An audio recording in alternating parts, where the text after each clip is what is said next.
Hi guys, someone's got their sound on. I'm about to let everybody in.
Hi, everybody. Welcome so much to our webinar on autistic women, how to be a better ally. My name is Tiffany Jamison. I am the founder and managing partner of Grit and Flow. We're an inclusive. Hi, everybody. Welcome so much. We're inclusive consultant. Is that coming in? Women, how to be a better ally. Yeah, a little bit. Jamison, I am the founder. So we are going to go ahead and start our webinar. I'd like to first introduce Nicole Seward. Nicole is our director of research, and she's also one of our senior consultants. So she spent a whole month just researching and writing and learning about women and autism. As an autistic woman herself, she was the perfect person to do this. So we are excited. I'm going to just step out of the way because Nicole has so much to say to you guys. So I'd like to introduce Nicole. Hi all, thank you for joining me today and for allowing me to share all of this great research with you. A little bit about myself, as Tiffany mentioned, I'm the Director of Research and Senior Consultant with Grit and Flow. I have a BA in Psychology and a Master's in Industrial Organizational Psychology. I am a member of the Autistic Women's Alliance as well as the Speakers Bureau for the Asperger Autism Network. I'm a contributing author to the ND Gifts Project. And in my spare time, I enjoy being a board trustee and the music director for WSCA. Today, we're going to be talking about a bunch of different stuff that affects autistic women and can impact them in the workplace. We're going to start with some basic welcome stuff, some housekeeping, and then we're going to move into describing our poll system for today. And then we'll talk about camouflaging, diagnosis, burnout, relationships, sensory regulation, and gender identity, employment, and then we'll end with a question and answer session, though throughout there will be time to answer questions. So the key takeaways that we hope you get from today's event is knowledge of the myths and stereotypes that impact autistic and neurodivergent individuals and how to address them, understanding of the challenges that Autistics experience and how to become a better ally and a support team or system or individual for that person, and a few tips on how to make the workplace more inclusive for autistic individuals. Some quick housekeeping. We are going to enter into an anonymous state of questions and chat and the ability for people to share things anonymously. We are doing this to create a safe space. So while we are here today, please be courteous and respectful with everyone. We understand that questions can be difficult, and we want those questions because it's important to answer those difficult questions to forge through towards inclusion. You can post anything in the chat, but the chat is not anonymous. If you would like to, you can change your Zoom name so that you can participate in the chat without using your real name. And we will post, you can post questions in the chat or send them directly to Tiffany and she will answer them. I know the slide says me, but she's on that today. So send her a message if you want to ask something privately just to her. So we're going to start out with a definition. What is neurodivergent and what does that term mean? So neurodivergent refers to a person whose brain functions outside or in a way that diverges from society's definition of normal. Autism is a form of neurodivergence, as is ADHD, dyslexia, dysgraphia, obsessive compulsive disorder, and Tourette syndrome, just to name a few. This is a really important note before we continue. All autistics experience their autism differently. No two are the same. I can only speak from academic research and my personal experiences, and my personal experiences are unique to myself, and they should not be generalized to another autistic. Language and terminology and research related to autism is constantly evolving. It's important to constantly engage in learning and your language use. Currently, the autistic community overwhelmingly prefers identity-first language. This means that we prefer to be referred to as an autistic person rather than a person with autism. It may seem small, but to our community, it conveys dignity and respect for our wishes on how we would like to identify. And one last note, though some of you may think that autistic experiences are similar to non-autistic ones, for example, anxiety, burnout, maybe even camouflaging, it's important to remember that the intensity to which autistics experience these are not the same as non-autistics. So why anonymous? So as I mentioned, anonymity creates safety for individuals to share their perspectives. We're going to talk and use conversations because conversations shed light on real experiences that are not yet found in research or a textbook. And we're going to talk about tough topics, and it takes courage to ask tough questions and engage in conversation about potentially sensitive topics. We're going to use anonymous polling with Poll Everywhere. So go ahead and take out your phones. This is entirely anonymous. This app will not keep your phone number. It won't show your name when you respond on the screen. Nothing is kept and everything is 100% private. They're not going to keep your number and spam you later on down the road. So if you would like to participate, this is how we're going to do it. Open up your phone and start a new text message and send it to the phone number 22333. When you do, enter into the message box Nicole's 150, and it should automatically bring you up, or when you text the phone number 223 to Nicole's 50, it should pop up, you should be in. So we're going to try a few starting poll questions to see if people are able to connect and use the software. Okay, let's start out with, how do you feel today? A, B, C, D, E. So, oh, look at that. We're all over the place. Yeah, so most people are feeling pretty cool today. Yeah, I might be with the C's just because it's really nerve-wracking to do a webinar. So I'm not sad, but I'm definitely nervous. Yeah, feeling a little crazy. Yeah, okay. So we're all in good. It seems like everybody is able to use the poll correctly. Here's another one. So how do you feel about engaging in conversation today?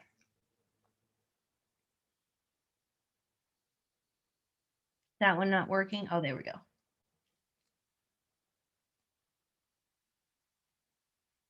Great. Most of you are neutral. That's wonderful. I'm happy to know that, so we'll get more out of our conversation.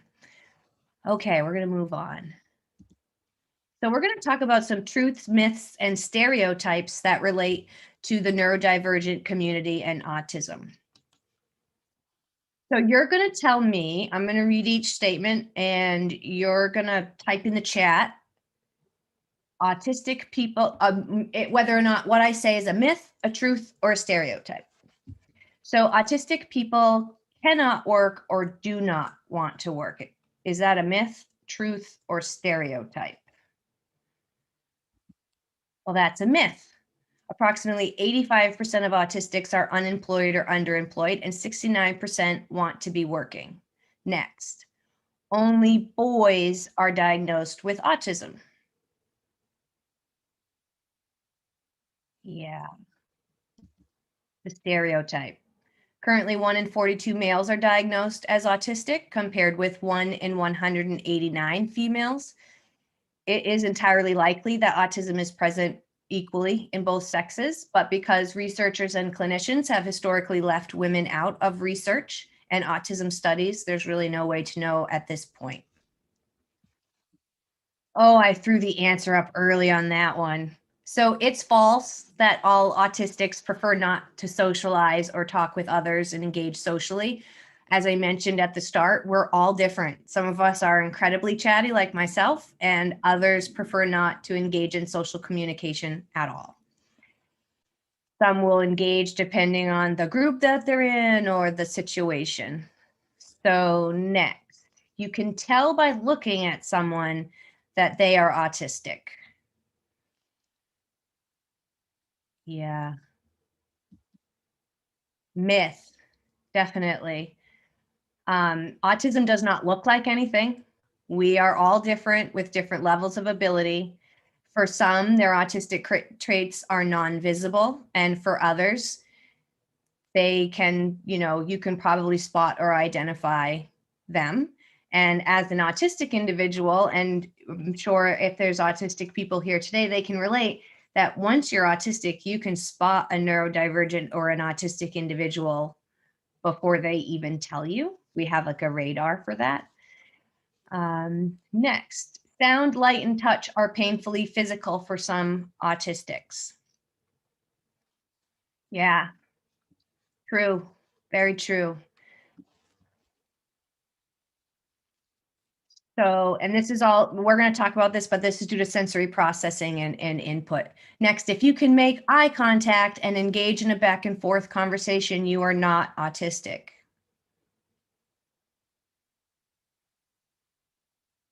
Yeah, that's a stereotype. So all autistics are different. Some of us make eye contact well. We've learned it through masking how to do it. Others don't have trouble with it at all, and some cannot do it because it creates an intense amount of anxiety. So last but not least, this is an important one to our community. Some people say, aren't we all a little autistic? So do you think this is a myth, a truth, or a stereotype? Yeah, with an exclamation point even. It's a myth. We aren't all a little autistic. And as I mentioned, though you may see some similarities in autistic behavior, the way that we experience them is far more intense than you may realize or could ever imagine without putting yourself or living inside of one of our minds and bodies for a day. Okay, moving on. So throughout the month of March, I released 4 papers or articles that were research and my personal experience combined. We're going to kind of wrap that up today. So first, we're going to talk about camouflaging and masking. So this is mimicking the behavior of peers to learn social communication, to blend in, seek acceptance. If it is done unsuccessfully or forced, it may be associated with high stress, low mood, low self-esteem, and suicidality. It's often done to reduce the appearance of autistic traits, such as stimming, and to appear, quote, normal. For example, forcing to make eye contact. There's a lot of therapies that autistic individuals grow up with that aim to try to make them less autistic and appear more non-autistic. And that's really just done to make the people around us comfortable. So masking and camouflaging can be done both consciously and unconsciously. It's often a form of self-protection. Older individuals who are not diagnosed till later in their life probably learned how to mask so well that they don't know how to drop that mask.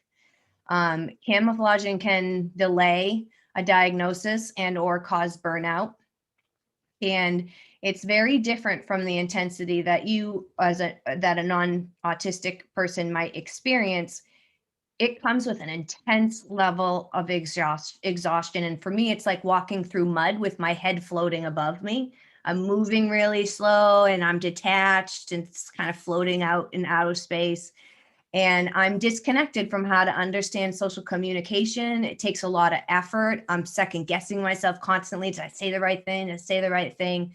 So it can be really intense and you're always fearing that you've said something wrong. And over time, this creates a lower self-confidence, self-esteem, and a reduced if you go on to experience burnout, you can your daily functions can even be reduced. So it's much more intense than masking like we do impression management. A lot of people manage their impressions with different people. We're different people at work, or we try to portray a different image at work than we do at home with our friends. But the experience for us is very intense and it is different than the experience of being shy. Misdiagnosis. So women are commonly misdiagnosed before receiving their autism diagnosis. They're often misdiagnosed with bipolar, anxiety, panic disorders, depression, borderline personality disorder. In my adult years, I've learned a lot about who I am, and what I've learned has quite literally saved my life. It's amazing how many years that we can live without fully understanding ourselves, because the science community and healthcare just doesn't fully understand how neurodivergent brains interact with environments, as well as the fact that we are not all assured the same healthcare or access to healthcare. When I was growing up, there was a lack of information about autism. And because of this, I was often viewed as a challenging child or sometimes even a bad girl. But because I was exceptionally bright, my challenges were overlooked and I just had to try harder. I joined a lot of after school activities, yearbook, rock climbing, so many. And I met a lot of people, but after school, I was still lonely because I didn't know how to make friends from school and then interact with them after school. And so I always felt different. And unfortunately, the kids in my school let me know that I was different by teasing me and bullying me. Panic attacks for me started at age 6 while I was at a Girl Scout sleepaway camp. And by the time I was a teen and adult, I was experiencing multiple panic attacks daily that would knock me to the floor. I didn't know why, and the medicine that I was taking didn't work. Doctors misdiagnosed me at age 21 with panic disorder. And that misdiagnosis also gave me the wrong care, but it also prevented me from accessing the understanding that I actually needed about myself in order to build successful strategies to compensate for some of my challenges.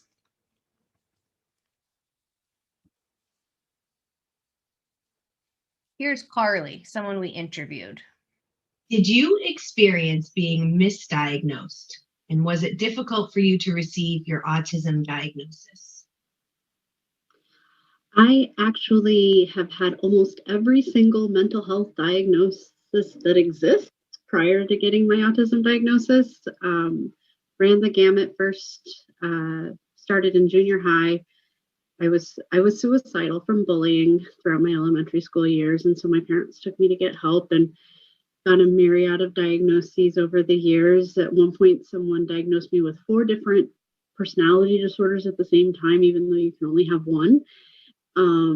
I had one doctor, after talking to me for 10, 15 minutes, decide that I was schizophrenic because she thought I was delusional when I told her I was different from everybody else.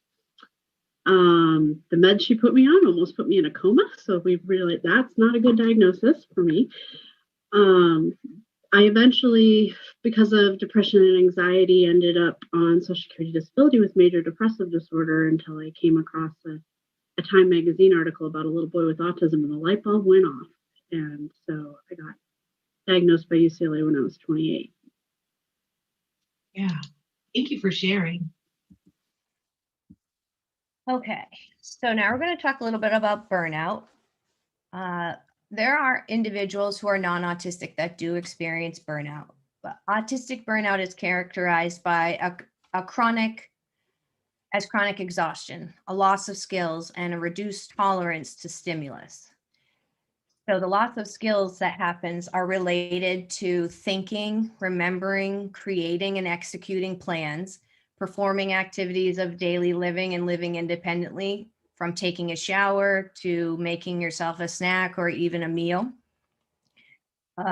It impacts our ability to socialize and regulate our emotions. We tend to become more overstimulated during these times, and we might experience increased meltdowns and shutdowns. Just as a note, the autistic community did not come up with the term meltdown and shutdown, and some of us do not love that word, but that's all we got right now. So, and then also during burnout, the avoidance of stimulation, including social engagements, environments, and activities, can make you depressed and you're withdrawn. And skills that were present before burnout are lost during and after burnout. Skills may not return to their baseline, and it may take months or even years to recover. So it's really important to make sure that if you have an autistic individual in your life, you can help them when they are experiencing times of extreme anxiety or stress so that it does not get to the point of burnout. So we're going to take some time for some questions here. You can either put them in the chat if for some reason the polling isn't working, or you can enter them here. So let's see. We have any? What happens after work when you've had to camouflage all day? Well, I can tell you that I have a very supportive husband, and I'm grateful for that. I don't think I would be as successful without his support. If I have a rough day, I'm likely to just sit mostly mute on the couch. I might call my mom and vent, but I'm likely to stay quiet. I'm likely to stay in my same spot. I may need to cover my head with a blanket. I have no ability to camouflage or mask after that, which can be struggle. We don't argue, but it does create a different dynamic for us in the house because we're not as engaged with one another. Does anyone else have any questions? Okay, moving on. Oh, what do you want employers to know about masking, and how can we make it safe to not have to? So one of the biggest things that you should know is that because we do it as a self-protective mechanism, a lot of us are probably not going to drop our mask. We're probably going to keep it up until we know that the situation we're in is a safe one and allows us to drop that mask. And if the culture of the workplace is not accepting or inclusive, or we've experienced some other discrimination or judgment in the workplace because of our personality or behavior, we are far less likely to let that mask down, and there's really nothing that anyone can do. Also mentioned some people are diagnosed later in life, they don't know how to separate themselves from the mask that they have created. It's nice to let employees know that they can be who they are and that they're truly safe to do that. That's one small step in the beginning, and then just time and proof that the environment is safe will allow them to reduce their mask. What was this other one?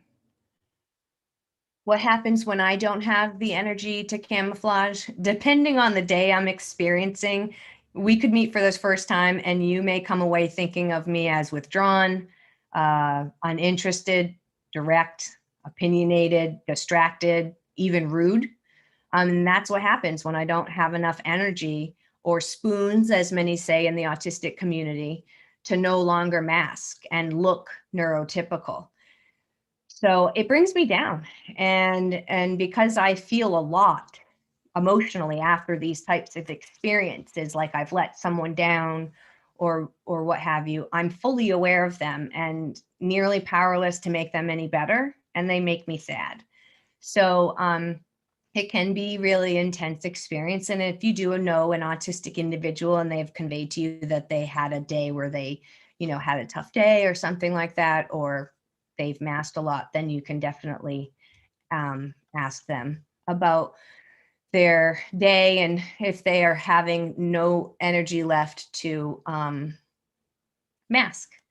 So now we're going to move on and talk about relationships. One of the big things with relationships is actually autistic women, including myself, have unknowingly ended up in dangerous, high-risk situations. For many of us, this was because we have difficulty interpreting the negative behaviors or bad intentions of others. I think truly that a lot of us just really see the good in individuals and are less likely to be able to identify the negative. And also we, through no fault of our own, encounter these situations, and they can sometimes scar us for life. They can create post-traumatic stress, and they can impact us and reduce our ability to be successful and happy, or to even love ourselves, or to be loved by others. There's a quote here that says, "I'm autistic," which means everyone around me has a disorder that makes them say things they don't mean. They don't care about structure. They fail to hyper-focus on singular important topics, and they have unreliable memories, drop weird hints, and creepily stare into my eyeballs.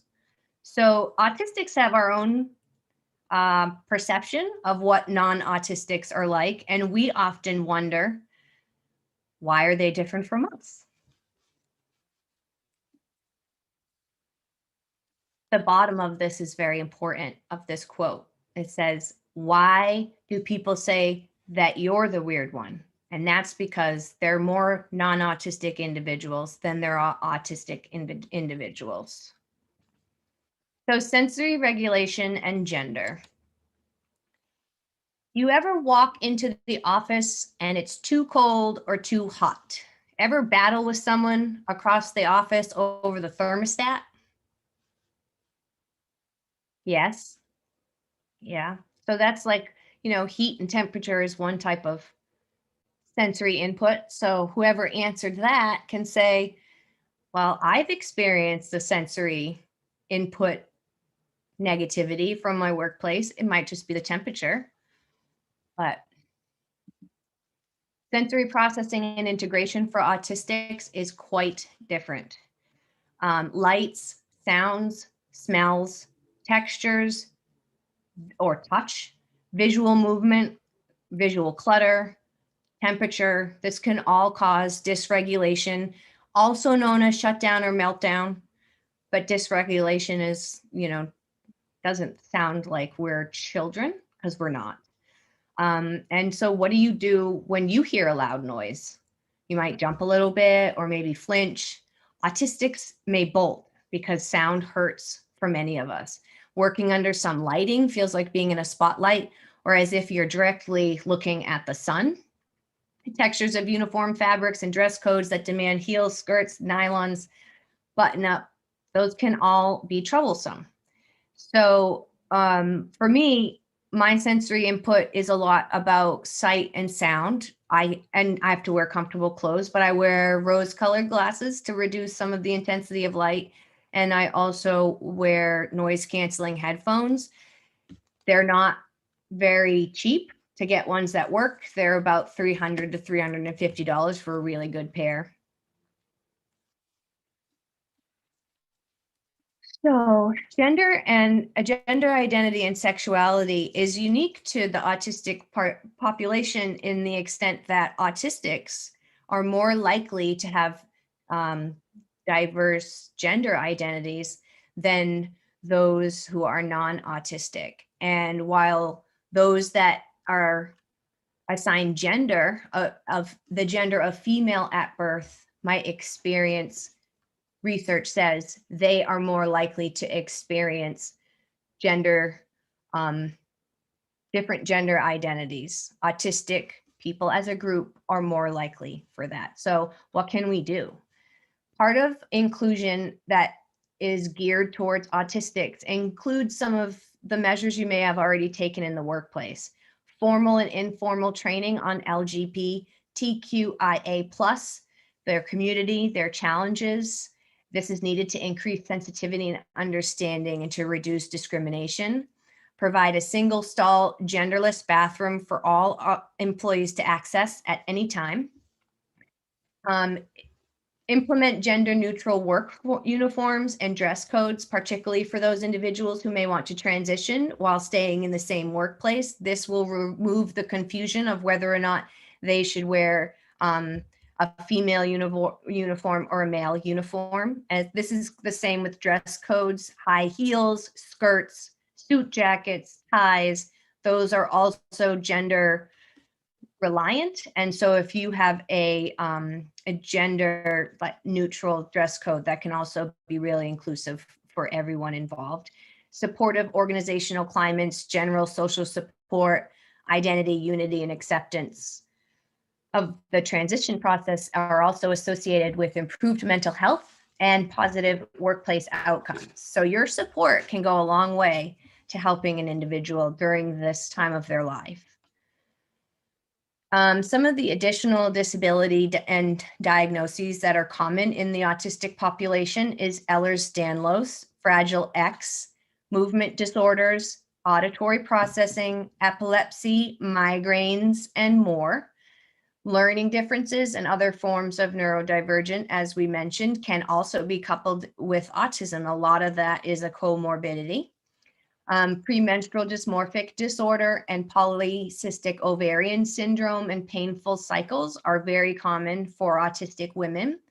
Panic disorder, anxiety, PTSD, and major depressive disorder can also be common due to some of the challenges that we experience in our day-to-day lives. Does anyone have any questions about sensory regulation, gender, or additional disabilities or diagnoses?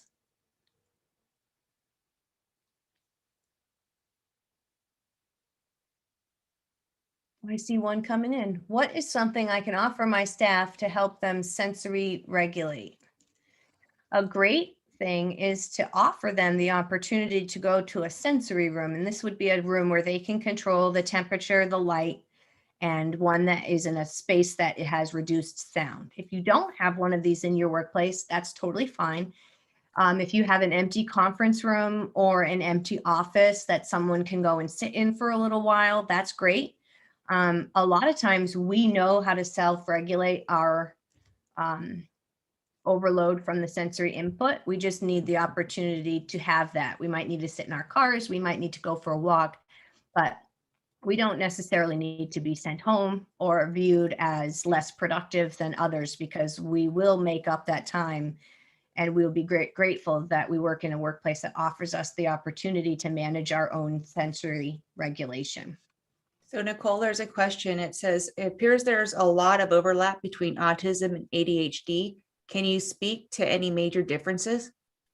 Yeah, one of the major differences is sensory input. Though autistic ADHD individuals are also sensitive to sensory input, particularly a visual clutter and clutter that might be around you because it distracts, or makes it difficult to communicate. You lose your train of thought and whatnot.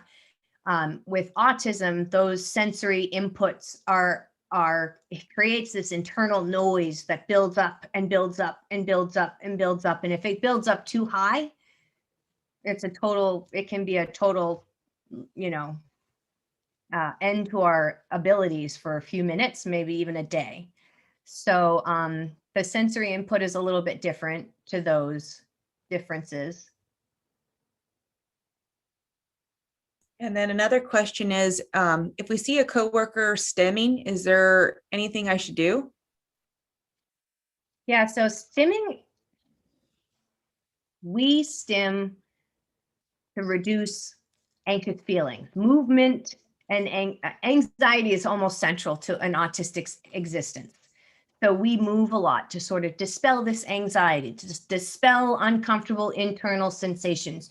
We like to move. Some people might rock back and forth. I tend to sway side to side. Sometimes I'll pull at my ear. Sometimes I bite my lip. We all stim differently, and it's important to remember that some of us do it naturally, and it's not something that needs to be stopped or corrected. It doesn't necessarily mean that we're nervous or overloaded. However, it sometimes can. So if you're an autistic individual, you can also tell the people around you that if you feel comfortable in the environment, you can tell them why you do this. And if it's because you get really stressed out when you do it, you do it when you get really stressed out and someone notices it, you could say, hey, if you notice that I'm stimming, could you come over and ask me for some help? I might be really stressed out and not know how to reach out to ask for help. So it's really important to just always ask the worker themselves or the individual themselves about stimming and if there's anything that you can do.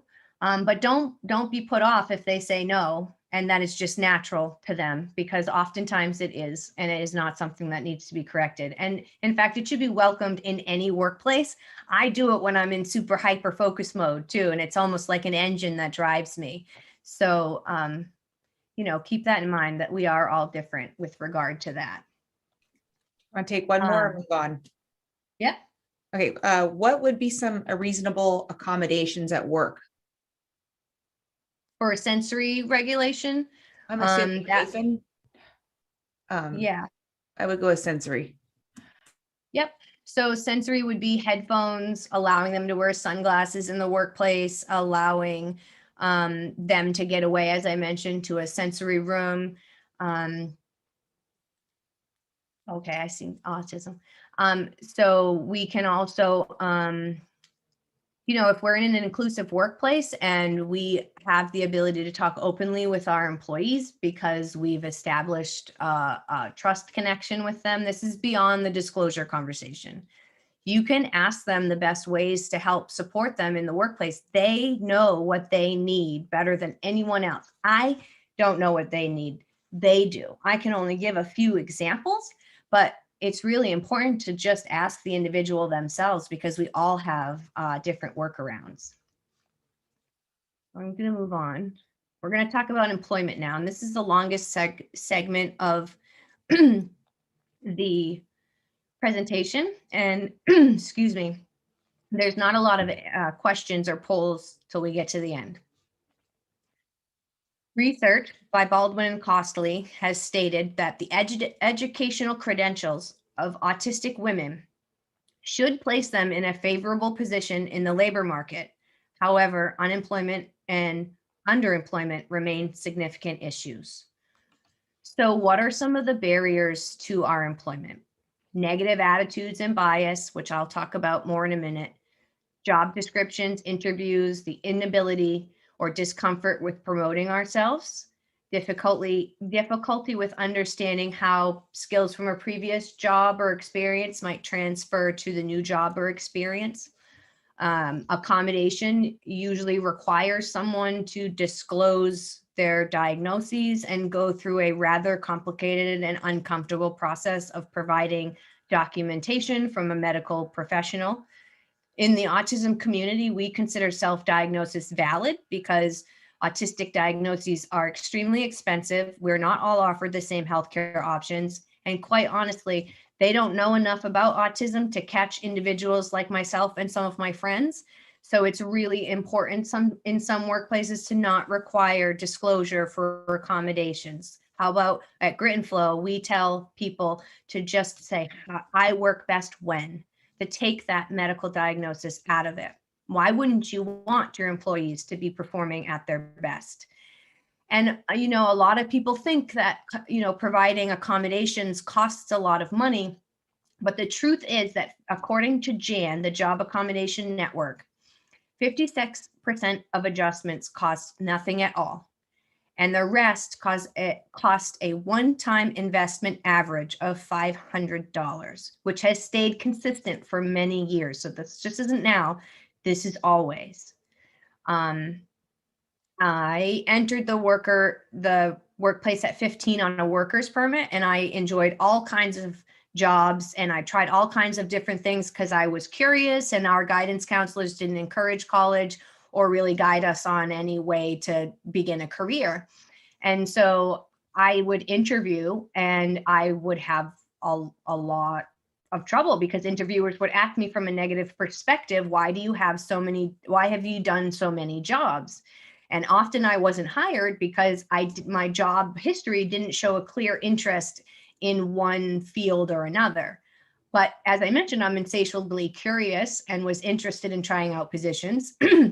And so because I had no idea what I wanted to do for work, I thought, hey, if I get experience in all these different places, I'll actually be a more marketable, valuable employee because I'll have this great diverse skill set. So when I got bored with entry-level positions and decided to enter college, I didn't know it at the time, but my inability to understand human behavior led me to pursue a degree in psychology. I graduated, and after my undergrad, I applied to about 100 jobs, and I only received a few responses back and only one invite for an interview. And I couldn't understand why. I also didn't know about the application game that companies and HR were creating with the use of applicant tracking systems.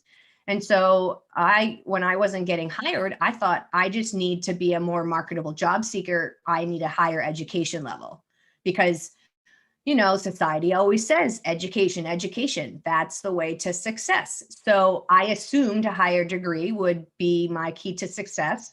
And I actually thought when I started my master's degree that if I had gained, once I am at the end of the degree and I have it in my hand, there would be a built-in job for me at the end, because who wouldn't want to hire someone with different skills and abilities and a higher level of education? But a job search during my master's degree assured me that a degree would change nothing. And it broke my heart. A member of an organization that I was involved with actually referred me as a top candidate to an open position that they had at their organization. And it was an entry-level position, and I was highly qualified for it. And I entered the interview, and after the panel interview, I was not offered the job. So whenever I'm not offered a job, I always ask for feedback so that I can learn how to be better going forward. And the person giving me the feedback told me I looked too nervous.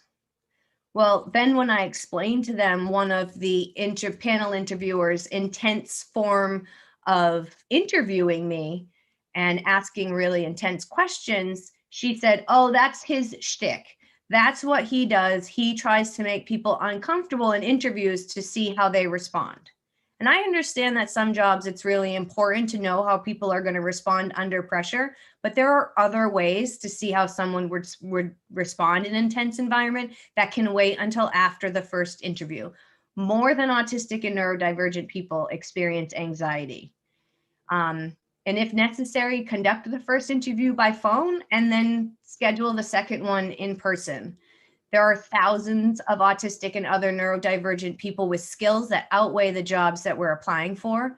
Many of us find interviewing overwhelming and difficult, and as a result, often perform poorly and don't get hired. Hiring managers are missing out on a lot of highly qualified candidates because of the complex efficiency at all costs hiring methods that we've developed over the last 5 to 10 years.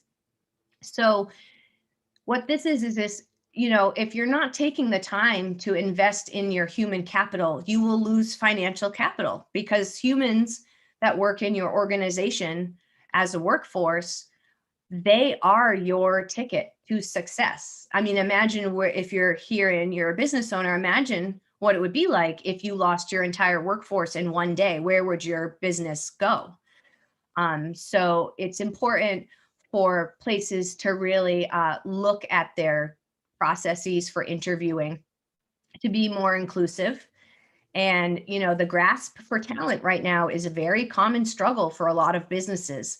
And if you make these adjustments to your interviewing and job descriptions, in fact, Grit and Flow is going to be holding a series of webinars coming up soon that we'll advertise when we have it, but on how to create inclusive job descriptions, because this is really the first greeting that you get from a company. This is the first impression that you get. And so if it's not an inclusive impression that you get, you may walk away. So after applying what I learned in college about networking, I went to LinkedIn, and I had heard from something that Temple Grandin said, that it's helpful to try to use the back door to entering employment. So that's what I did. I developed this really great LinkedIn profile. I took some of my homework assignments from my master's and I kind of converted them into articles that I could publish. And then I started reaching out to everyone that I could to ask them, what's your role in the neurodivergent community or autistic community? And what do you do? And how did you get to where you are? So a lot of informational interviewing and online networking. And it was successful for me because my networking is how I was introduced to Tiffany and became a part of Grit and Flow. And I'm honored to be here today. And it's largely due to not having to interview for the position. Our conversations through email and chats over the phone, combined with my LinkedIn profile that had my list of skills and my previous work experience, as well as some articles that I had written, that showed Tiffany that I was a good hire. And because of support like this, my loyalty to any job is high, very high. But because of how I have been treated with Grit and Flow, that has reached a whole new level of highness. 5 years ago, I couldn't imagine a day like today that would be in my future. So I'm grateful. And this is the real thing that happens when you do provide inclusiveness in your workplace. It will stay with people. And so this really also all boils down to the first point on the slide, which is the largest barrier for autistics and neurodivergent individuals that they face when they're trying to enter the workforce is the negative attitudes of HR and business leaders towards disability, and the notion that we are less than and cannot work or do not want to work. Think about it. We are not holding ourselves back. Often autistics like myself live in a world that tells us not to disclose our autism at work. But why? Honest talk is really that if the work world embraced our differences, we would not have to hide our identity and we would be free to disclose. And by encouraging us not to disclose, we are essentially being told to keep the core of ourselves secret, to blend in, to conform to a society that does not fully understand us, and quite honestly, until recently, had little desire to understand us or include us. The second largest barrier that we face to securing and sustaining employment are what we've already talked about: job descriptions, applications, interviewing styles, onboarding processes. These are all designed in a way that overlooks the talent of autistic and neurodivergent individuals, based mostly on social conventions and how they feel around us during the interview process. It also includes updating, this is all stuff that Grit and Flow can work with you to do too. If you have a company or you're an individual that wants to bring inclusiveness to your company, Grit and Flow works with organizations and corporations to help them with updating their hiring processes and leadership styles to promote inclusion for all neurodivergent and disabled individuals. We help to create a culture of acceptance. And, I mentioned earlier that we'll be offering a series of workshops to create inclusive job descriptions, but we're always offering some training or some free professional development in some way that allows you to learn more, to become more aware, to have an understanding and foster acceptance. And so increasing inclusion in the workplace, adjustments, we talked all about this. Make your accommodation process easy and clear. Install a no tolerance bullying policy that also has accountability to the people who are being the ones to bully others. I've said this many times, and my community would agree that we need to move way beyond awareness to acceptance and support. And we need to be sure to assess the workplace culture that we're in and leadership styles and their buy-in before engaging in a hiring program. Hiring programs are not enough to be successful in themselves. They need organizational change in order to support them in the best way. Once you develop these things, the more you advertise them and include us in their images of your branding materials and on your websites, make your websites and your application processes fully accessible to screen readers, all this kind of stuff. We can help you with all of that. So one final note before we get into some question and answers is that autism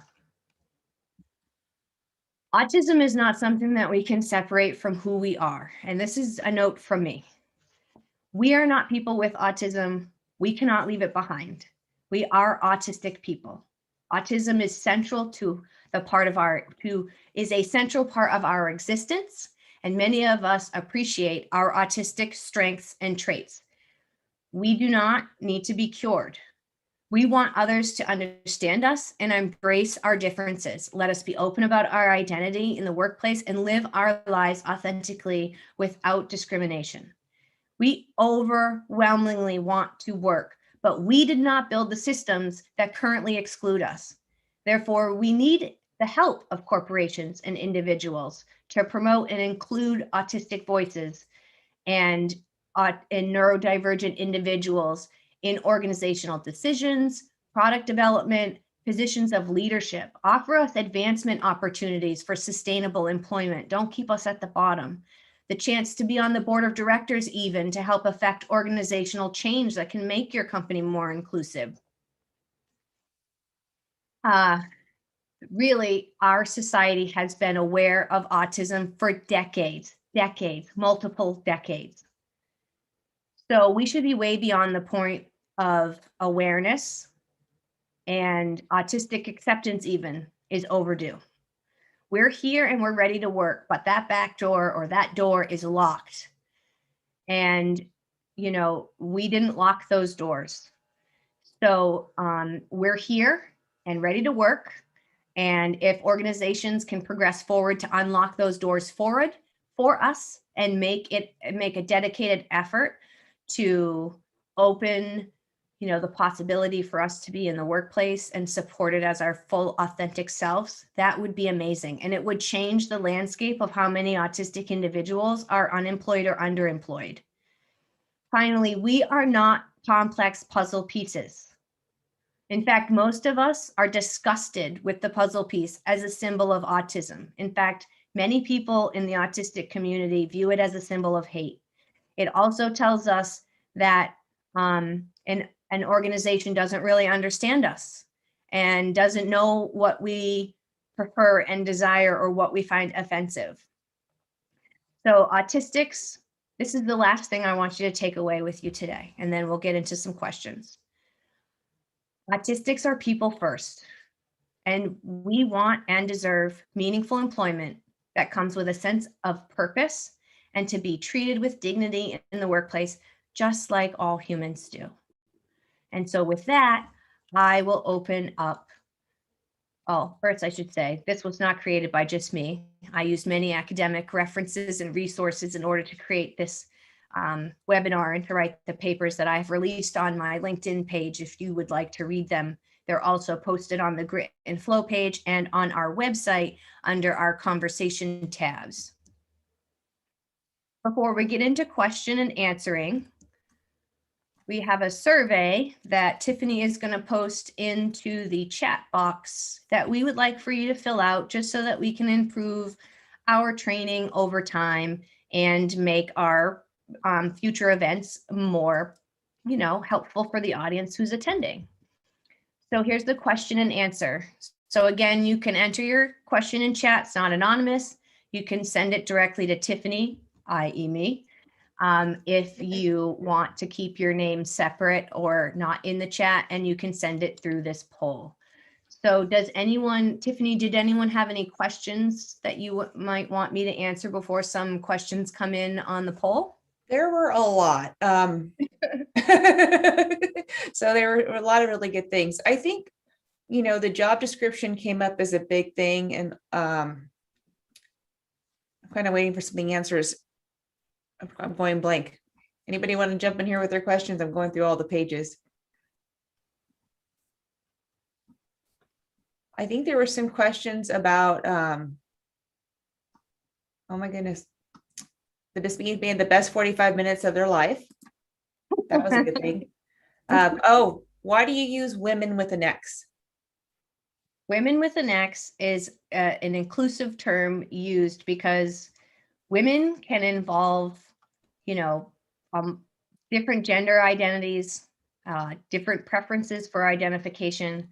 Some individuals, we're talking about women because the research separates men and women about autism, but we realize that some people who are born female, they grow up, that's not the choice that they stay with, but that doesn't mean that they're excluded from the conversation. So we use an X to be very inclusive.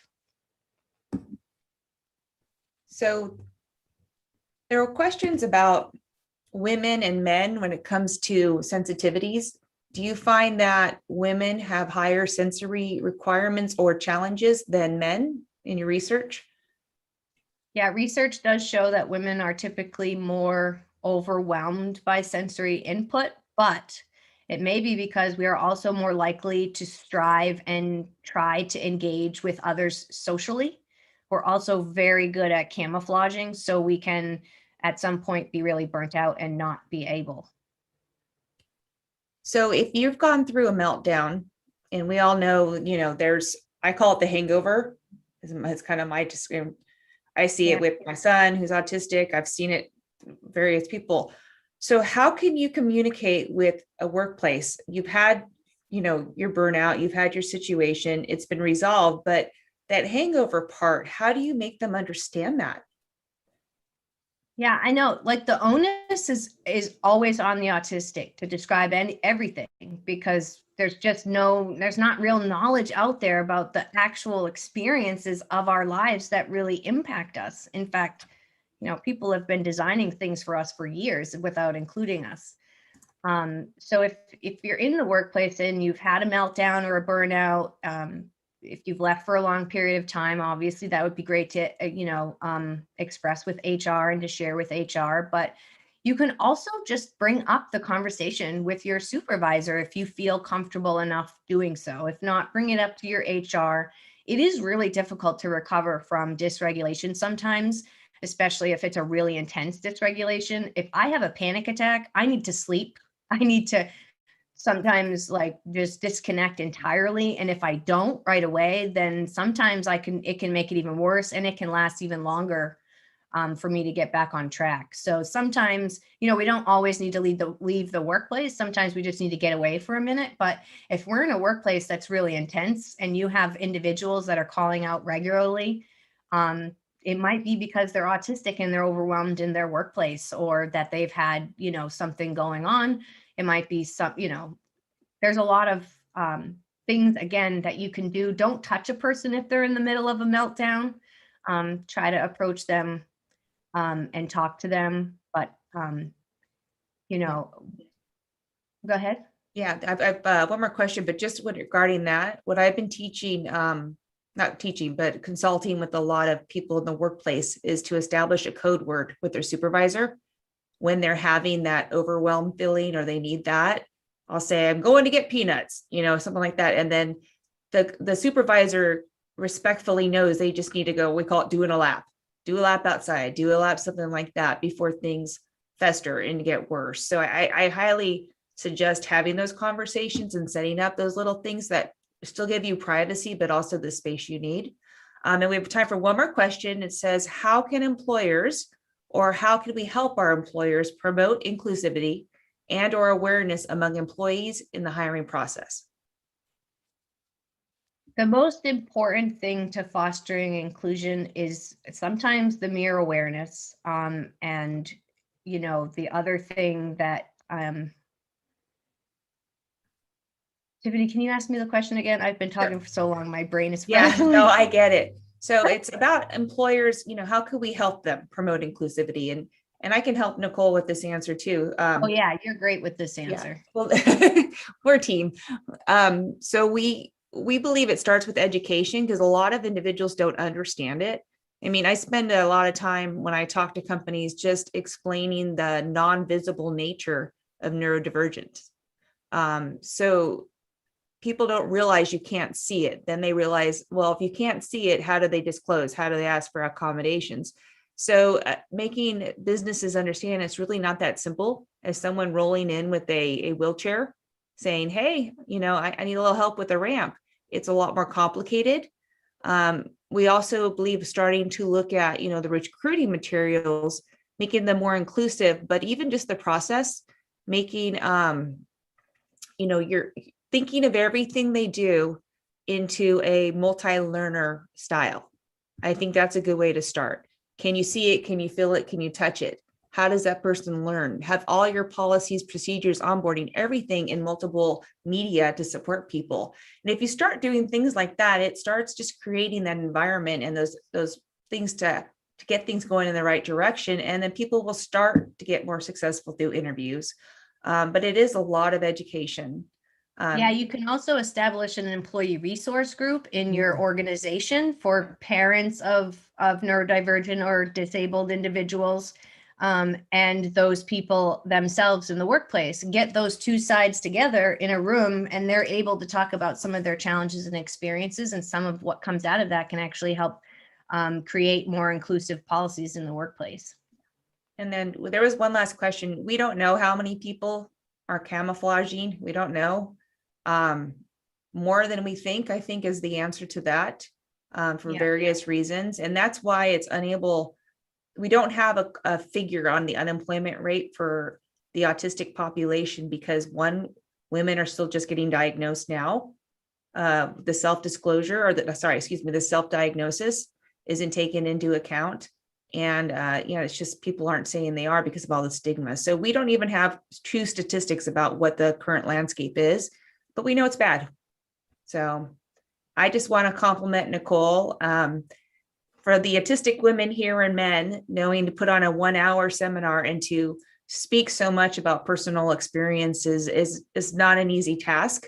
Nicole has done a phenomenal job.